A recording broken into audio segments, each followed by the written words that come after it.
21वीं सदी की जंग के हथियार अब बदल चुके हैं। रवायती जंग बदलकर अब हाइब्रिड जंग बन चुकी है, जहां लोगों के जहनों को जरिया बनाकर किसी भी रियासत को नुकसान पहुंचाया जा सकता है।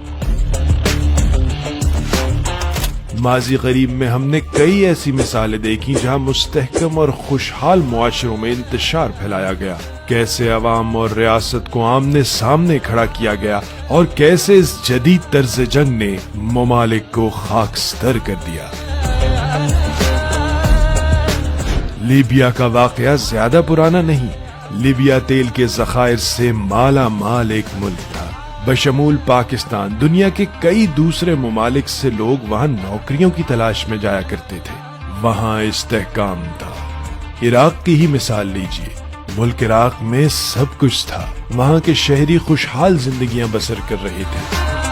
तज्जियाकार, जिसे अरब की बहार कहते हैं, इस बहार के हालात का जायजा लिया जाए तो तारीख हमें बताती है यहाँ के लोग खुशहाली की जिंदगी बसर करते थे। ये सब रियासतें फंक्शनल सोसाइटीज थी। यहाँ अमीर भी थे, गरीब भी थे, लिबरल्स भी थे और कदामत पसंद भी थे, मगर सभी हंसी खुशी साथ साथ गुजर बसर कर रहे थे। फिर हाइब्रिड जंग ने अपना काम दिखाया। आम अवाम में ऐसे ऐसे गलत बयानियों की तशहीर की गई कि जिसने लोगों के दिमाग आलूदा कर दिए। कभी उन्हें बताया गया कि उनके हकूक को सल्फ किया जा रहा है। कई ग्रुप और टोलियां सरगर्म हुई। बताया गया कि एक ग्रुप या कबीले को ज्यादा तो दूसरे को कम दिया जा रहा है। सोशल मीडिया को इस्तेमाल करते हुए यूथ यानी नौजवानों को टारगेट बनाया गया। मामूली से खदशात को पहाड़ जैसे मसाइल बनाकर बयान किया गया और ये नौजवान दुश्मन के हाथों खेलती कठपुतलियों की तरह लाठियां, भाले, पत्थर, यहाँ तक के हथियार उठाए हुकूमत के सामने आ खड़े हुए। नतीजतन ये मुमालिक बेसरो सामानी का शिकार हो गए, जहाँ के लोग पनाहगाहों के लिए दरबदर होने लगे। मासूम बच्चे फाका कशी का शिकार हो गए और इज्जतदार बहन बेटियां अपनी अस्मत बेचने पर मजबूर हो गई। और इंतशार को हवा देने वाले कई नाम नेहात रहनुमा और वॉर लॉर्ड्स जो जंग के दौरान तो नजर आते रहे, मगर बर्बादी के बाद गायब हो गए। आम आवाम मदद के लिए जहां भी गए, उनके लिए दरवाजे बंद कर दिए गए। हमने ये भी देखा कि जिन रियासतों ने इस हाइब्रिड वॉर के जरिए फैलाई जाने वाली साजिशों को बर वक्त काबू कर लिया, वो तबाही से बच गईं और जहां इंतशार जीता, वहां तबाही और बर्बादी मुकद्दर हुई। मुल्क खुदादाद पाकिस्तान को भी रोज़े अव्वल से ही बहुत से दुश्मनों का सामना है और ये दुश्मन इसका अमली मुजाहिरा भी करते आए हैं और जिसका इजहार भी बहुत से मौक़ों पर किया है। इसराइल के पहले वजीर आजम बेन गोरियन ने सन 1967 में कहा कि आलमी सहयूनी तहरीक को पाकिस्तान से लाहक खतरात से गाफिल नहीं रहना चाहिए और पाकिस्तान हमारा पहला हदफ होना चाहिए, क्योंकि ये वो नजरियाती रियासत है जो हर वक्त हमारे वजूद के लिए खतरा है। इसलिए इंडिया हमारे लिए पाकिस्तान के खिलाफ एक अहम मरकज है। ये लाजिम है कि हम इस मरकज को पाकिस्तानियों के कुचलने के लिए इस्तेमाल करें, जो कि यहूदियों और सहयोनियों के दुश्मन हैं।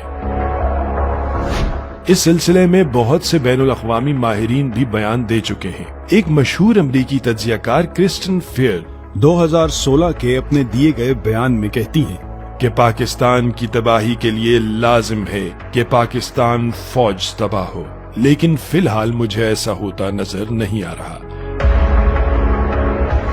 आज पाकिस्तान भी इसी खतरे से दोचार है, जहां अवाम, हुकूमत और फौज के दरमियान रंजिश पैदा करने की तैयारी की जा रही है। अपना diplomatic, political, economic, informational, psychological, financial intelligence, जितने हमारे एलिमेंट्स ऑफ नेशनल पावर हैं, उनको हमने एक तालमेल के साथ में इस्तेमाल करते हुए जो सेंटर ऑफ ग्रेविटी जो पाकिस्तान की सेना है, उनके ऊपर हमने ये प्रेशर डालना है। पाकिस्तान के अंदर उनकी जो इंसरेक्शनिस्ट मूवमेंट्स हैं, उनके अंदर थोड़ा बढ़ावा देते। 71 में फिर से उस पाकिस्तान जो मजहब के आधार पर बना था उसके 2 टुकड़े हो। इस पाकिस्तान को खंड खंड होने से भी दुनिया की कोई ताकत रोक नहीं सकती। पाकिस्तान का 4 टुकड़ा करने तक हमें रुकना नहीं चाहिए। How do we tackle Pakistan? We start working on the vulnerabilities of Pakistan. It can be economic, it can be internal security, it can be political, it can be their isolation internationally, it can be their this thing like that, so it can be anything. यही वजह है कि दुश्मन ने अब पाकिस्तान में भी नए तर्ज की ये जंग छेड़ने की कोशिशें शुरू कर दी हैं, जिसका बड़ा मंसूबा पाक फौज और अवाम के दरमियान दरार डालना है।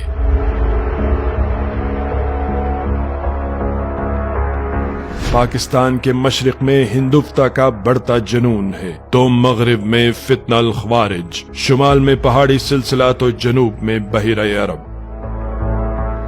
लिहाजा जब हमारा जीना मरना यही है तो क्यों ना मिलजुल कर अमन से, भाईचारे से इस मुल्क में रहें। सब ने ये भी देखा जो गजा में हुआ, कोई मुल्क मदद को नहीं पहुंचा। ऐसे हालात में कोई भी मदद को नहीं आता।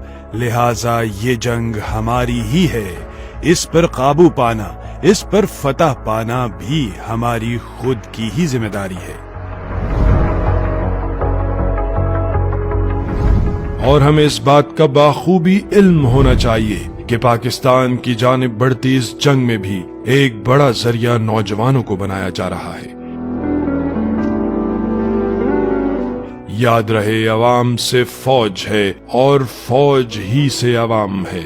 अवाम और बिलखसूस नौजवानों को दुश्मन की ऐसी हर एक चाल को नाकाम बनाना है। किसी भी मन घड़त और बेतुके बयानिए या खबर को झुटलाना है। आइए अवाम, हुकूमत और पाक फौज मिलकर एक मुस्तहकम और खुशहाल पाकिस्तान बनाएं।